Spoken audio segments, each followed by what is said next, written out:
கர்நாடகா மாநிலம் பெலகாவியில் கார் மரத்தில் மோதி பயங்கர விபத்து ஏற்பட்டிருக்கிறது. இந்த விபத்தில் 6 பேர் சம்பவ இடத்திலேயே உயிரிழந்திருக்கிறார்கள். விவரங்களோடு இணைகிறார் செய்தியாளர் பாரதி ராஜா. வணக்கம் பாரதி ராஜா. இந்த விபத்தானது எப்போது ஏற்பட்டது? மேலும் காரில் எத்தனை பேர் பயணம் செய்தார்கள்? உயிரிழந்தவர்கள் குறித்தான விவரங்கள் ஏதும் தெரிய வந்துள்ளதா? விவரங்கள் கண்டிப்பாக இந்த விபத்து நடந்திருக்கிறது கர்நாடகாவின் பெல்காவி மாவட்டத்தில் நடந்திருக்கிறது.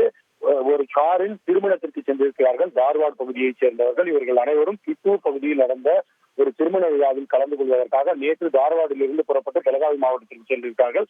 அங்கு திருமணத்தை முடித்துக் கொண்டு இன்று மீண்டும் தார்வாட் மாவட்டத்திற்கு திரும்பிக் கொண்டிருந்த போது சரியாக 4 மணிக்கு கார் சாலையோர மரத்தில் கட்டுப்பாட்டை இழந்து மோதி விபத்துக்குள்ளாகி இருக்கிறது. இந்த விபத்தில் காரில் பயணித்த 6 பேர் சம்பவ இடத்திலேயே உயிரிழந்திருக்கிறார்கள். அந்த காரில் மொத்தம் 10 பேர் பயணித்திருக்கிறார்கள். அந்த 10 பேரும் ஒரே குடும்பத்தை சேர்ந்தவர்கள். கார் பதிவெண் மகாராஷ்டிரா பதிவெண்ணாக இருந்தாலும் அந்த காரை பயன்படுத்தியது இந்த தார்வாட் பகுதியைச் சேர்ந்தவர்கள் என்று கூறப்படுகிறது. அவர்களின் பெயர் விவரங்கள் ஆகியவற்றை தற்போது போலீசார் சேகரித்து வருகிறார்கள். இந்த 10 பேரில் 2 கை குழந்தைகளும் அடங்கும் என போலீசார் தரப்பில் தெரிவிக்கப்பட்டிருக்கிறது. அவர்கள் சிறு காயங்களுடன் உயிர் தப்பியிருக்கிறார்கள் அதிர்ஷ்டவசமாக. மேலும் ஒருவரது நிலைமை மிகவும் கவலைக்கிடமாக இருக்கிறது. அவரை பெலகாவி அரசு மருத்துவமனைக்கு அழைத்துச் சென்று தீவிர சிகிச்சை அளிக்கப்பட்டு வருகிறது. இந்த விபத்திற்கான காரணம் என்ன என்று போலீசார் கூறும்போது, அந்த சாலையில் அதிவேகமாக ஓட்டுநர் காரை இயக்கியிருக்கிறார். அப்போது கட்டுப்பாட்டை இழந்து வளைவில் சாலையோர மரத்தில் மோதியிருப்பதாக போலீசார் முதற்கட்ட விசாரணையில் தெரிய வந்திருக்கிறது.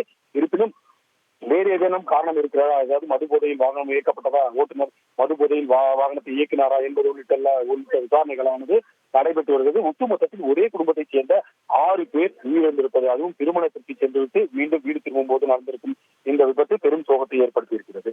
உங்கள் முழு விவரங்களுக்கு நன்றி பாரதி ராஜா.